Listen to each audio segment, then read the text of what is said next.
We really feel that our lives are at stake in Turkey. It's not somewhere where you can freely express your political views.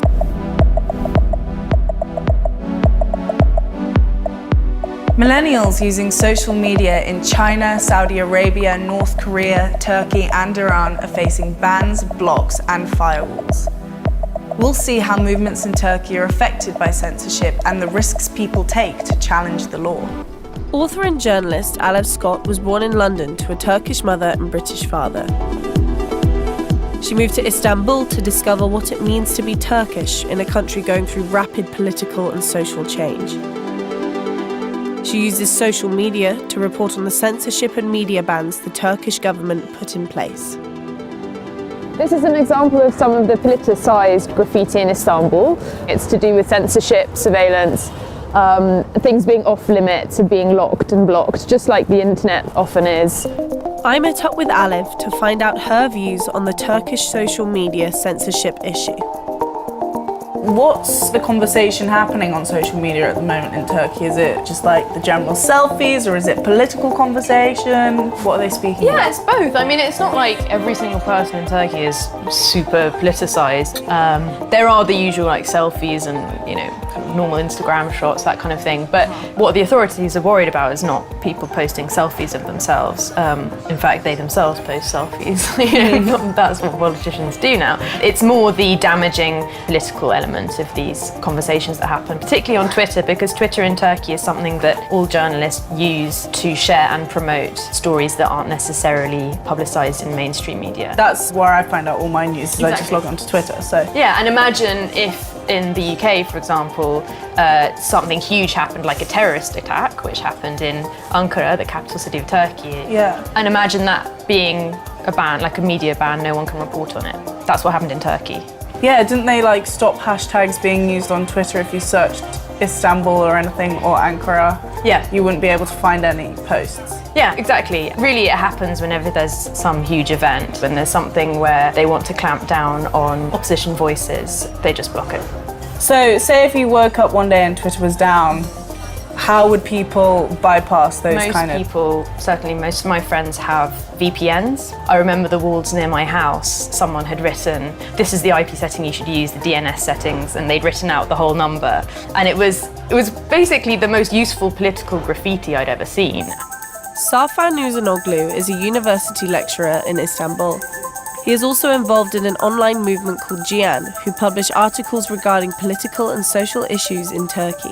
He knows firsthand how the Turkish government exercise social media censorship. They're looking at freedom of press like a button they can switch on and switch off anytime they want. It was the case when YouTube was banned in Turkey. For citizens, this increase in internet usage caused a kind of, consciousness in terms of using the media for political goods. People understood that they needed a kind of medium that was going to connect their feelings with the globe. The censorship that is practiced by the government is completely bounded on the fear that government has. They are really afraid. Why does the Turkish government want to censor social media? Whereas, you know, in more Western countries, people like the President of the United States or our Prime Minister thrive off social media. Well, I think in Turkey, they want to have it both ways. So they also want to thrive off it in ways that are good for them. They want to have their cake and eat it, so they want that element. But when the opposition voices become too strong or too numerous, that's when they put in the blocks. Right. Also, I would say that in Turkey, there's a much greater respect for authority. It's specifically illegal to insult the president in Turkey. Okay. Which is why President Erdogan has taken out lawsuits against huge numbers of people who have insulted him, including 16-year-old schoolboys. That's not seen by the current government as an issue. That's kind of rightfully, of course you can't insult the president. He's the president of Turkey. He deserves respect, and anyone who doesn't give him that should suffer the consequences.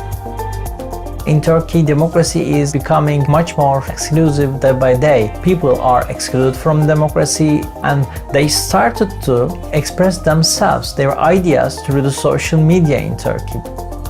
Do you think you could make a social change without social media? The thing is, without social media is actually a really unlikely scenario, I think, as is shown by what happens in Turkey.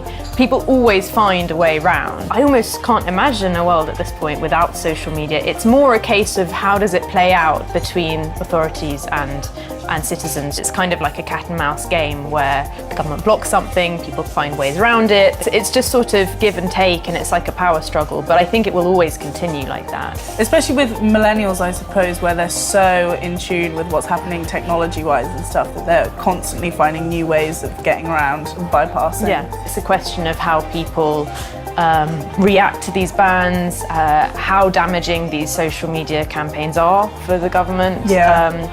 That's what you look at.